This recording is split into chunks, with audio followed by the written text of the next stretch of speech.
My name is Victoria Tepper and I'm a PhD student at ETH Zurich in Switzerland. But right now I'm in the University of Genova in Italy because I'm doing a project here about the survival rate of antibiotic-resistant bacteria in the air in comparison to non-resistant bacteria. This is a part of a EuroChamp2020 project, and it is done in collaboration with the National Institute of Nuclear Physics, INFN, here in Genova. The institute has an atmospheric simulation chamber, as you can see here in the background. It is made of stainless steel and the volume is approximately 2.2 cubic meter. And it is used for performing studies on bioaerosols and atmospheric pollutants. And this can be achieved by adjusting and monitoring different kind of atmospheric parameters such as gaseous species, temperature and relative humidity. Like for example this one is used to adjust the relative humidity inside of the chamber. You can see all the parameters that we can monitor inside of the chamber.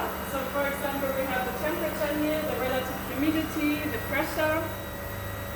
We can look at the different gas species like O3, NO, CO, CO2 for example. And we can also monitor the total concentration, as you can see here. For this we have the OPS, and on the other side we have the WIPS. So we can determine exactly the concentration and also the size distribution of the bacteria inside of the chamber. To make sure that we have always a sterile environment inside of the chamber before starting an experiment, we use vacuum, which we create inside, and we insert a UV lamp. So here we have also a window where we can look inside.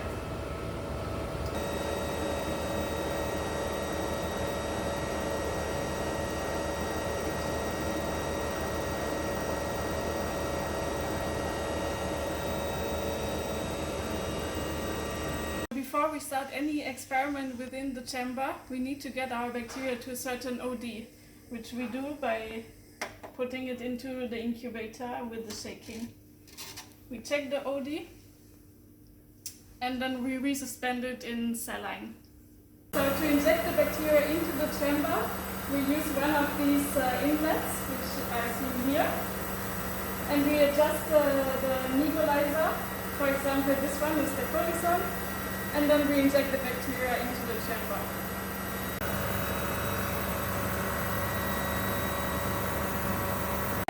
Insert agar plates into the chamber.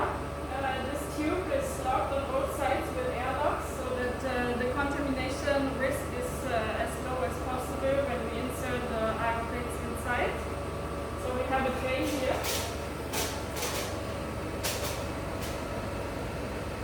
And here are the plates.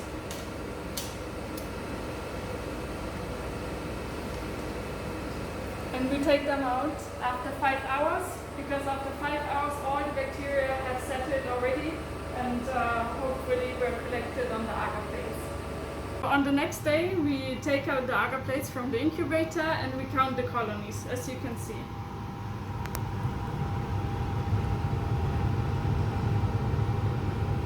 And by doing so, in the end we can draw conclusions about the survival rate of the different strains, and also how the survival rate is affected by the different atmospheric scenarios.